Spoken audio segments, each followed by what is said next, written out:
नमस्कार, लाख टके की बात में आप सभी का बहुत स्वागत है। आपके साथ मैं हूं नलिनी पांडे। नमस्कार, मैं हूं आपके साथ अमित गर्ग शुक्ला। सबसे पहले बात करेंगे चुनावी संग्राम में जारी बयानबाजी की, जहां भाषण में अब आतंकी वाली भाषा आ गई है। मल्लिकार्जुन खड़गे के योगी को लेकर दिए गए बयान पर सियासी संग्राम जारी है। साथ ही बात करेंगे खड़गे के बयान के बाद गेरुआ पर छिड़े गदर की, जिसके बाद बीजेपी नहीं साधु संतों ने भी मल्लिकार्जुन खड़गे और कांग्रेस पर बड़ा हमला बोला है। उपचुनाव की जंग में पोस्टर वार खत्म होने का नाम नहीं ले रहा है। एसपी कांग्रेस के बाद बीएसपी के नेताओं ने भी पोस्टर जारी कर दिए। साथ ही बात होगी चुनाव करीब आते ही आजम खान को याद करने की। अखिलेश जहां उनके घर पहुंचे परिवार से मिलने, वहीं चंद्रशेखर आजाद ने जेल में अब्दुल्ला आजम से मुलाकात की। वही बात तौकीर रजा के भड़काऊ बयान की भी होगी। और भी खबरें आपको हम दिखाएंगे, तो चलिए लाख टके की बात की शुरुआत करते हैं।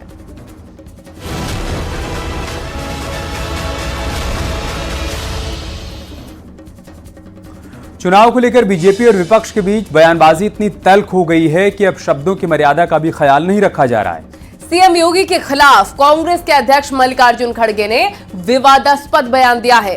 बटोगे तो कटोगे वाले बयान पर खड़गे ने कहा कि ऐसा बयान टेररिस्ट ही दे सकता है। गेरुआ वस्त्र को लेकर निशाना साध चुके हैं और सीएम योगी को कह चुके हैं कि उनके मुंह में राम बगल में छुरी। बीजेपी ने कांग्रेस पर पलटवार किया है। बीजेपी ने जहां खड़गे और कांग्रेस को सनातन विरोधी बताया, वहीं साधु संतों ने खड़गे के बयान की निंदा की है।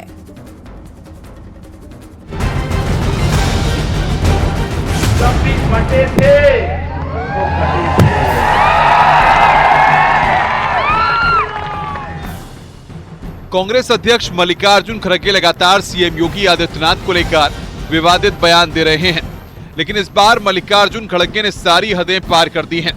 सीएम योगी के बटेंगे तो कटेंगे वाले बयान पर मल्लिकार्जुन खड़गे ने सीएम योगी की तुलना आतंकी से कर दी। खड़गे का कहना है कि ऐसा बयान कोई आतंकी ही दे सकता है। योगी आदित्यनाथ वो तो ऊपर से साधुओं का वेश खेलते हैं। अरे मुख में राम और बगल में छुरी कितने दिन चलाएंगे। मैंने उसी दिन परसों मुंबई में मीटिंग हुई थी तो कहा, भाई एक काम करो, तो नहीं कर सकते, क्योंकि जो साधु संत होता है वो सबके लिए होता है। बाटो काटो में क्यों जा रहे हैं? हाँ, लोगों को बोलते हैं बटेंगे तो कटेंगे, ये साधु का काम है, नाथ पंथ का काम है। अरे ये काम कोई टेररिस्ट बोल सकता है, आप नहीं बोल सकते। आप एक मठ के एक व्यवस्थापक हो। वहीं मल्लिकार्जुन खड़गे के बयान पर बीजेपी ने कड़ा ऐतराज जताया है। बीजेपी का कहना है कि सीएम योगी के बटेंगे तो कटेंगे वाले बयान की काट नहीं मिल रही, तो कांग्रेस के नेता विवादित बयान देने पर उतर आए हैं। लेकिन आने वाले चुनाव में उन्हें बयानबाजी बहुत भारी पड़ेगी। जनता हिसाब किताब जरूर करेगी। और कांग्रेस के अध्यक्ष मल्लिकार्जुन खड़गे ने तो आज सारी सीमाएं पार कर दी हैं। वो योगी आदित्यनाथ जी जो हिंदू पीठाधीश्वर है, उनके प्रति जिस तरह की भाषा का प्रयोग कर रहे हैं, ये उनकी मजहबी तुष्टीकरण की सोच है। एक हिंदू संत को, एक साधु को गाली दे करके वो अपने मजहबी तुष्टीकरण और वोटों की गोलबंदी के एजेंडे को साकार करने का काम कर रहे हैं। लेकिन देश का हिंदू समाज इसे स्वीकार नहीं करेगा। आज योगी आदित्यनाथ जी के प्रति की गई उनकी टिप्पणी कांग्रेस को बहुत भारी पड़ी। सीएम योगी ने प्रचार के दौरान अखिलेश के पीडीए को एक नई परिभाषा दी। सीएम योगी ने समाजवादी पार्टी पर अपराधियों का संरक्षण देने का आरोप लगाते हुए कहा है कि पीडीए का मतलब है प्रोडक्शन हाउस ऑफ दंगाई एंड अपराधी। वहीं अखिलेश ने पलटवार करते हुए कहा कि बीजेपी वालों पिछड़े दलितों अल्पसंख्यकों से नफरत करते हैं। ये समाजवादी पार्टी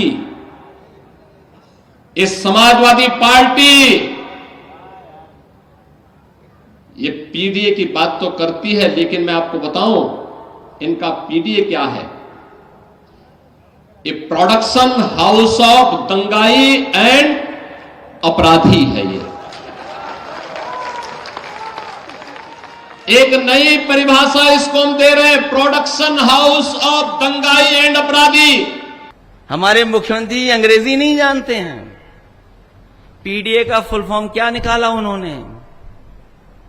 अभी सुना होगा पीडीए का कोई फुल फॉर्म निकाला है उन्होंने। हमें तो यही नहीं समझ पा रहा पीडीए में एच कहां से आ गया। और जो भी शब्द हैं पीडीए, जहां जहां लगे होंगे उनसे ये नफरत कर रहे हैं। ये पीडीए से नफरत नहीं करते हैं, ये पिछड़ों से नफरत करते हैं। मुरादाबाद की कुंदरकी सीट से बीजेपी के प्रत्याशी रामवीर सिंह ने अल्पसंख्यक वर्ग के एक प्रोग्राम में जालीदार टोपी पहनी थी, जिस पर अखिलेश यादव ने प्रचार के दौरान तंज कसा है। अखिलेश यादव ने कहा कि कुछ लोग वेशभूषा बदल के वोट मांग रहे हैं। हमारी सीता मां का भी अपहरण वेश बदल कर हुआ था, इसलिए सावधान रहें। सुना है कि वो बदल गए कुछ पहनावे में, और जिन्होंने रामायण देखी होगी, जिन्होंने देखी होगी वो जानते होंगे हमारे सीता मां का अपहरण भी भेष बदल करके हुआ था। इसलिए सावधान हो कि नहीं सावधान हो आप। उत्तर प्रदेश की विधानसभा की 9 सीटों पर 20 नवंबर को उपचुनाव की वोटिंग है। वहीं महाराष्ट्र और झारखंड में भी विधानसभा चुनाव होने हैं। ऐसे में बयानबाजी को लेकर चुनावी घमासान चरम पर है। अब देखना यह है कि यह वार पलटवार कहां तक पहुंचता है। न्यूज़ 18 के लिए ब्यूरो रिपोर्ट।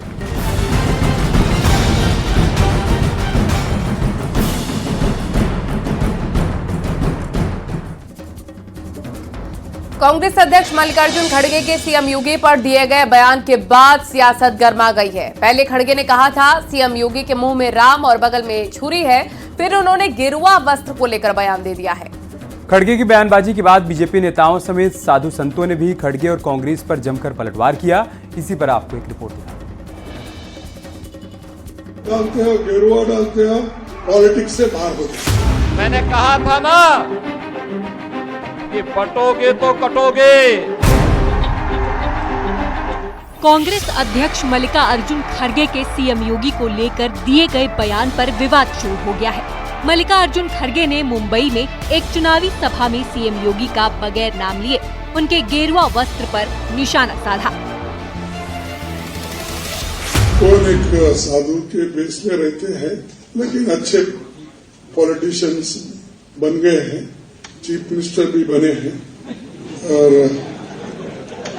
उनका गेरुआ कपड़े पहनते हैं और सर पे बाल भी नहीं रखते।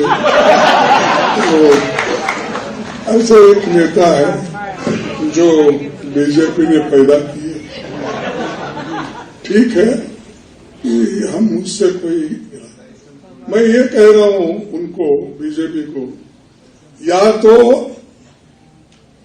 सफेद कपड़े डालो, या तो सन्यासी कपड़े डालते हो, गेरुआ डालते हो, पॉलिटिक्स से बाहर हो जाओ। एक तरफ गेरुआ कपड़े डालते हो, दूसरों को उपदेश करते हो, बटेंगे तो कटेंगे बोलते हो। बीजेपी और संत समाज ने मल्लिकार्जुन खड़गे के बयान पर सख्त ऐतराज जताया है। बीजेपी ने कांग्रेस के खिलाफ मोर्चा खोल दिया है।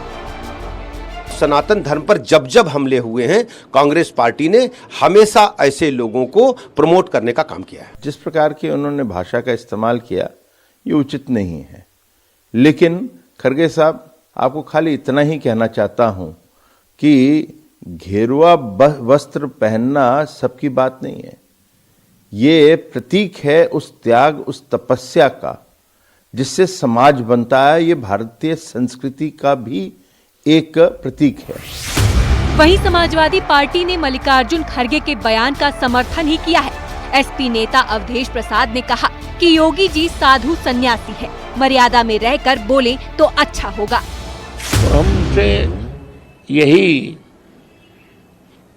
अनुरोध करते हैं कि एक मुख्यमंत्री का जो आचरण होता है, और वो भी एक साधु सन्यासी है, तो मर्यादा के बीच बात करें तो अच्छा होगा। कांग्रेस अध्यक्ष खड़गे के बयान पर ओपी राजभर ने कांग्रेस पर साधु संतों के अपमान का आरोप लगाया है।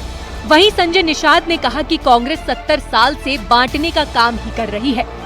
साधु संतों पर टिप्पणी करने का अधिकार कांग्रेस पार्टी को नहीं है। भारत को एकजुट रखने में साधु संतों का बड़ा योगदान रहा है गेरुआ वस्त्र, त्याग और बलिदान का प्रतीक है। योगी आदित्यनाथ ने इस संन्यास की भावना के साथ प्रदेश की सेवा का संकल्प लिया। कांग्रेस की सरकार थी तो कितने हिंदू मुसलमान राइट होते थे, अब कैसे गरीब कटता था, चाहे हिंदू हो चाहे मुसलमान हो, और चाहे उन्हीं के समय चाहे सिख दंगा हो चाहे कुछ हो। हमारे समय देख लीजिए, यही अभी कश्मीर का चुनाव हुआ, एक चिड़िया भी नहीं मरी। तो कट किसके समय रहा था? जब हम लोग बटे रहते थे तब उनके समय इस तरह। संतों ने खड़गे के बयान पर कड़ी नाराजगी जताई है। खड़गे और कांग्रेस पार्टी को सनातन धर्म विरोधी बताया। वहीं मुस्लिम स्कॉलर फाजिल अहमद ने खड़गे की बातों का समर्थन किया।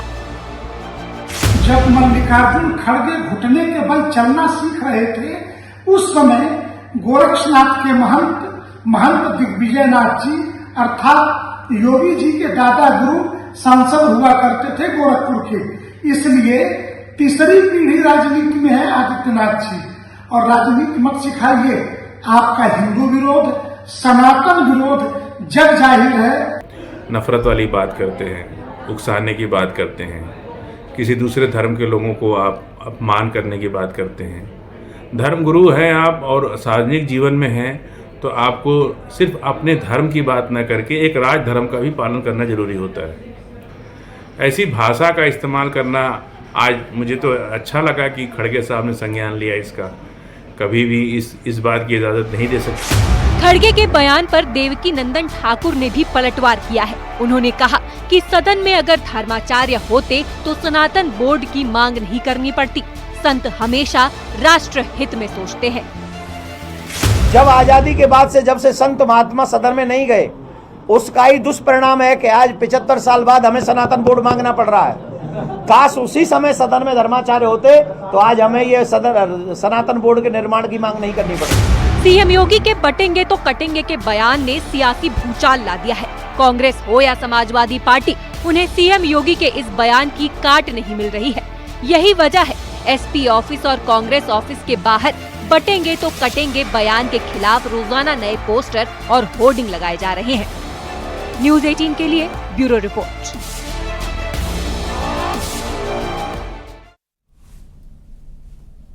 सीएम योगी के बटेंगे तो कटेंगे वाले बयान पर अब तक समाजवादी पार्टी और कांग्रेस ही पोस्टर और होर्डिंग लगा रही थी, लेकिन अब इस लड़ाई में बीएसपी ने भी ताल ठोक दी है। लखनऊ में बहुजन समाज पार्टी के ऑफिस के सामने पोस्टर लगाया गया है, जिसमें लिखा गया है बीएसपी से जुड़ेंगे तो आगे बढ़ेंगे और सुरक्षित भी रहेंगे।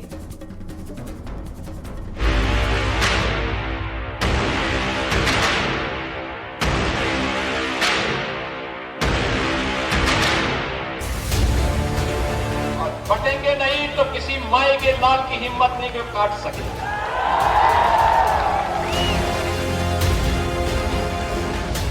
यूपी में समाजवादी पार्टी और बीजेपी के बीच जारी पोस्टर वार में बहुजन समाज पार्टी भी कूद गई है।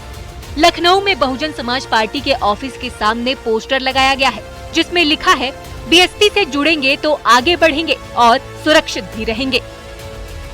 बहुजन समाज पार्टी कार्यालय पर ठीक मेरे पीछे आप देखें तो ये पोस्टर लगाया गया है, जिसमें लिखा गया है बीएसपी से जुड़ेंगे तो आगे बढ़ेंगे व सुरक्षित रहेंगे।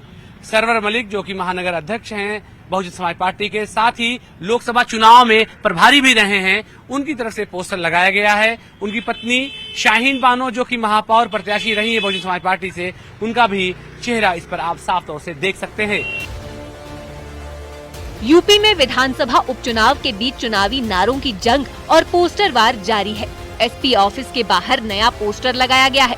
इस पोस्टर में लिखा है अली भी है, बजरंग बली भी है, संघ पीडीए के एकता की टोली भी है।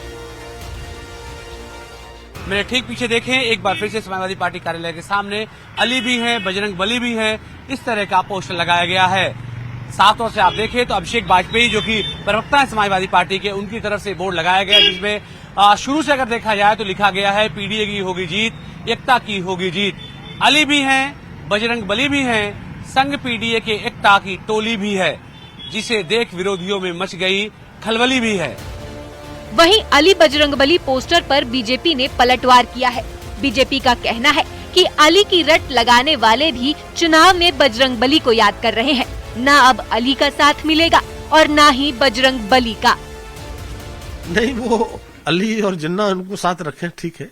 मुझे लगता है कि बजरंग बली को साथ रखा होता तो मुस्लिम तुष्ट की राजनीति ये नहीं करते। झांसी में भी पोस्टर वार हावी है। बीजेपी ने अपने पोस्ट में लिखा है, बटेंगे तो कटेंगे। तो वहीं इसके जवाब में एसपी ने पोस्टर लगाया है, जुड़ेंगे तो जीतेंगे, बटेंगे तो कटेंगे और जुड़ेंगे तो जीतेंगे। पोस्टर शहर के सभी प्रमुख जगहों पर लगे हुए हैं। बुंदेलखंड में उपचुनाव नहीं है, लेकिन पोस्टर वार जारी है। न्यूज़ 18 के लिए ब्यूरो रिपोर्ट।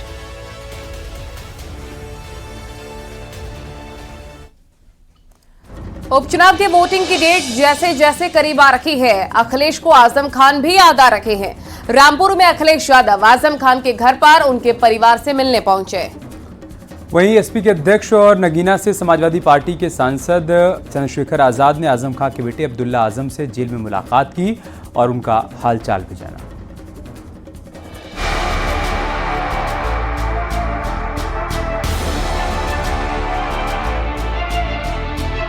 उपचुनाव के सियासी माहौल में तमाम सियासी दल अपनी अपनी संभावनाओं को टटोल रहे हैं। मुरादाबाद मंडल के कुंदर की विधानसभा से जनसभा करने के बाद अखिलेश यादव रामपुर पहुंचे। समाजवादी पार्टी अध्यक्ष ने यहां आजम खान के परिवार से उनके आवास पर मुलाकात की। इस दौरान उनके साथ मुरादाबाद की सांसद रुचिवीरा और रामपुर सांसद मुबुल्ला नदवी भी पहली बार आजम खान के घर पहुंचे।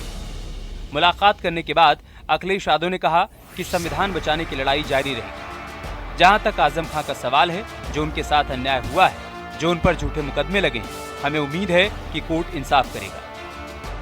जो लड़ाई संविधान बचाने की थी, लोकतंत्र बचाने की थी, वो लगातार हम लोगों को इसी तरीके से लड़ते रहना पड़ेगा। जब तक भारतीय जनता पार्टी दिल्ली और लखनऊ से नहीं हटती है, तब तक संविधान बचाने की लड़ाई जारी रहेगी। जहाँ तक आजम खान साहब का सवाल है, जो उनके साथ अन्याय हुआ है, जो उन पर झूठे मुकदमे लगे हैं, हमें उम्मीद है कि न्यायालय उनका न्याय करेगा, उनके साथ न्यायालय से न्याय मिलेगा और सरकार आने पर जो झूठे मुकदमे लगे हैं उनको खत्म किया जाएगा। आजम खान की पत्नी तंजीम फातिमा का कहना है कि अखिलेश यादव ने आजम खान की खैरियत पूछी। कोई खास बातचीत नहीं हुई। आजम खान को लेकर अखिलेश ने कोई आश्वासन नहीं दिया, क्योंकि वो आश्वासन देने की स्थिति में नहीं है। मामले कोर्ट में चल रहे हैं। देखिए, मैं ऐसा कुछ कह नहीं सकती हूँ, ये तो उनकी अपनी बात है मन की। मैडम, वैसे क्या आश्वासन दे करके गए? नहीं, कोई आश्वासन उन्होंने मुझे नहीं दिया। मतलब आजम खान साहब के ऊपर जिस तरह से परेशानियां चल रही हैं, जिससे भी जेल में बंद है, तो कोई उनको लेकर के कोई आश्वासन दिया? देखिए, वो आश्वासन देने की स्थिति में भी नहीं है, मामले कोर्ट में चल रहे हैं। नगीना के सांसद चंद्रशेखर आजाद ने हरदोई जेल में बंद अब्दुल्ला आजम से मुलाकात की। मुलाकात के बाद उन्होंने कहा कि अब्दुल्ला आजम से मेरे रिश्ते पारिवारिक हैं। अपने छोटे भाई से मिलने यहाँ आया था। चंद्रशेखर ने कहा कि उनके खिलाफ सरकार ने कोई साजिश रची तो वो चुप नहीं बैठे। अब्दुल्ला आजम भाई से मेरे जो रिश्ते हैं वो सियासी नहीं। जब भी मैं किसी तकलीफ में रहा, आजम भाई का और इस पूरे परिवार का सहयोग मुझे हमेशा मिला है और आज मैं उसी रिश्ते को और मजबूत करने और अपने छोटे भाई से मिलने यहाँ आया था, जानने की उनकी क्या हाल है। सड़क से लेके और संसद तक हम इस लड़ाई को लड़ेंगे। हम इस लड़ाई को अकेले नहीं छोड़ेंगे, उनको, उस पूरे परिवार को, हमारा परिवार। चंद्रशेखर आजाद की अब्दुल्ला आजम से मुलाकात पर बीजेपी ने तंज कसा। बीजेपी का कहना है कि तुष्टीकरण की राजनीति करने वाले और उपचुनाव के चलते आजम परिवार के साथ प्यार उमड़ा है, लेकिन जनता सब जानती है। आजम खान के प्रति, उनके परिजनों के प्रति फिर प्यार उमड़ रहा है, क्योंकि उत्तर प्रदेश में उपचुनाव है और उपचुनाव में कैसे वोटों की गोलबंदी की जाए, इसके सबसे बड़े सूरमा रहे, जिन्होंने लगातार बदजुबानी के रिकॉर्ड कायम किए हैं और तमाम गरीब गुरुओं की जमीनों पर कब्जा करने का काम किया, तमाम भ्रष्टाचार में लिप्त रहे हैं और कोर्ट के द्वारा सजा पाए हुए आजम खान के परिजनों से कोई मिलने जा रहा है तो कोई आजम खान से मुलाकात करने जा रहा है, कोई उनके बेटे से मुलाकात करने जा रहा है। ये वोट के लिए कुछ भी करेगी। वहीं कानपुर की सीसामऊ सीट से समाजवादी पार्टी की प्रत्याशी नसीम सोलंकी जनसभा के दौरान भावुक हो गई। उन्होंने लोगों से वोट देने की अपील करते हुए कहा कि आखिरी लड़ाई है, हम थक गए। छुड़वा दो विधायक जी को, हम थक गए, बस ये आखिरी लड़ाई होगी इंशाल्लाह।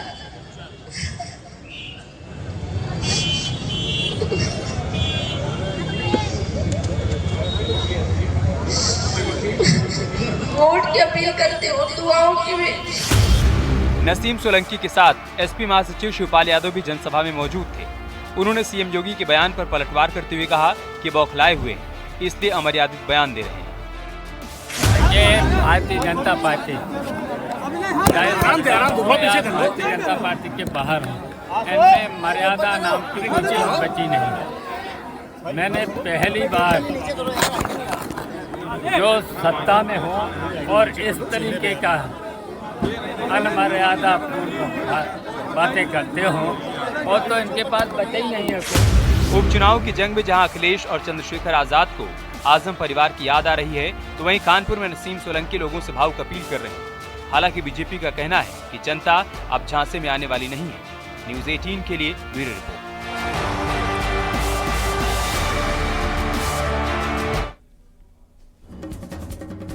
पौड़ी गढ़वाल से बीजेपी सांसद अनिल बलूनी के दिल्ली आवास पर एक घास पर कार्यक्रम हो रहा है। प्रधानमंत्री नरेंद्र मोदी भी शामिल होने के लिए पहुंचे हैं। साथ ही बीजेपी के कई सीनियर नेता भी कार्यक्रम में शामिल हुए। अनिल बलूनी हर साल अपने आवास पर इगास का कार्यक्रम मनाते हैं। बता दें कि दिवाली से 11 दिन बाद गढ़वाल के इलाकों में इगास का त्यौहार मनाया जाता है। इसी त्यौहार को कुमाऊं में बूढ़ी दिवाली भी कहा जाता है। तो तस्वीरें हम आपको दिखा रहे हैं बीजेपी सांसद अनिल बलूनी के आवास की, जहां पर इगास पर्व पर कार्यक्रम का आयोजन किया गया है। प्रधानमंत्री मोदी इस कार्यक्रम में शामिल होने के लिए पहुंचे हुए हैं। तमाम खास मेहमान भी इस कार्यक्रम का हिस्सा हैं। साधु संतों को भी आप तस्वीरों में देख सकते हैं।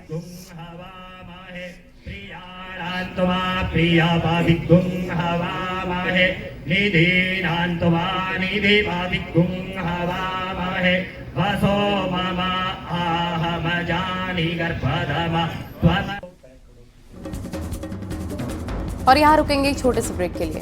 जल्द लौटेंगे कुछ और खबर।